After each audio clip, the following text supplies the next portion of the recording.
I think, judging from our experience so far, the adaptation side of the portfolio of GCF is about 20 to 30% of total GCF financing.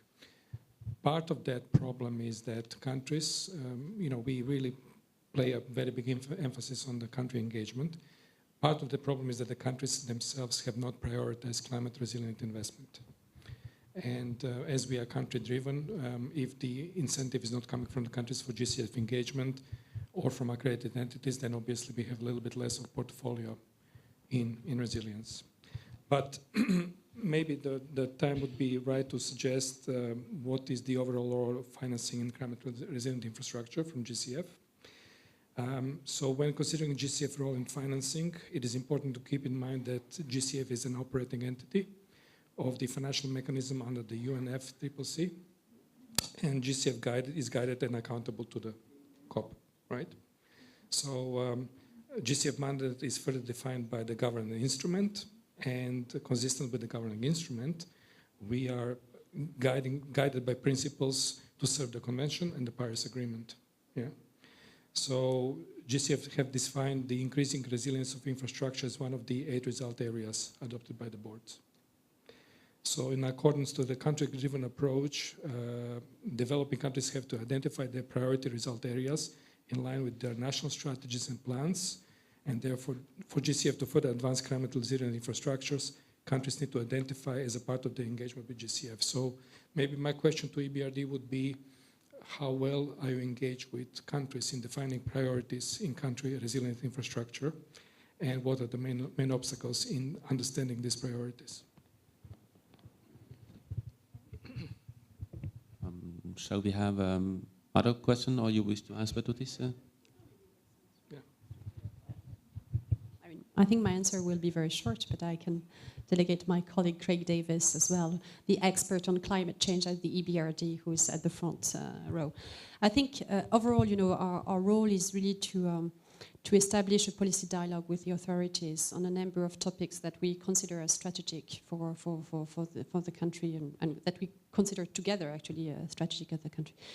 I just arrived in Morocco, so I'm still catching up on these policy dialogue initiatives, but I know that in other countries, especially for instance in Tunisia, when I used to head our operations, we have the privilege to have actually the former AD of the Green Climate Fund as Minister of Energy there. So she knows very well the EBRD, and we have engaged significantly with her and with her team to define the priorities of the country. So I think it depends on the level of engagement of the authorities, of the different ministers, of the president himself or of the prime minister. But of course, I mean, as I said, we want to be the leading MDB in that field. So we have a strong push from our shareholders and top management to be more active on that. Yeah. Would you like to add something, Craig? Good morning. My name is Craig Davis. I'm the head of Climate Resilience Investments at EBRD. I hope the chair doesn't mind me stepping in, but I'm just responding to Marie Alexandra's request. I think it's a very good point made by Drazen, and I think that clearly there is a gap with respect to the strategic planning function that we see coming from governments, and how it leads to the prioritization of climate resilient infrastructure, and how it leads to the allocation of appropriate amounts of finance for climate resilient infrastructure. At EBRD, when we've looked at the nationally determined contributions that were prepared for the Paris Agreement in 2015, we see a gap in terms of the prioritization of adaptation. NDCs are much more focused on mitigation, and there are good reasons for that.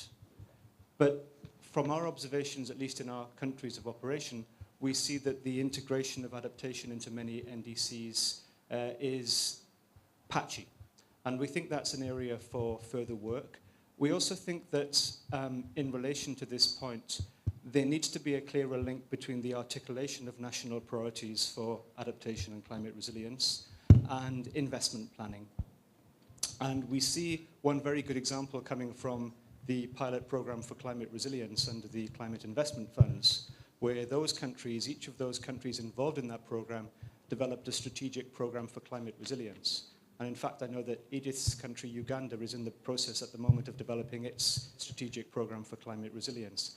And one of the good lessons, the very strong lessons from that experience, has been it's shown the power of developing an investment plan that translates the context of climate vulnerability. It translates the adaptation priorities of a country into a clear investment plan that can be used for planning and prioritizing investments and for working out what is the best way to channel finance into those investments. So we think this is an area that needs more work. We think there's great potential for doing much more, and we think that it's great that this forum is raising the profile of this topic so that we have a chance to feed this into future discussions about further NDC implementation.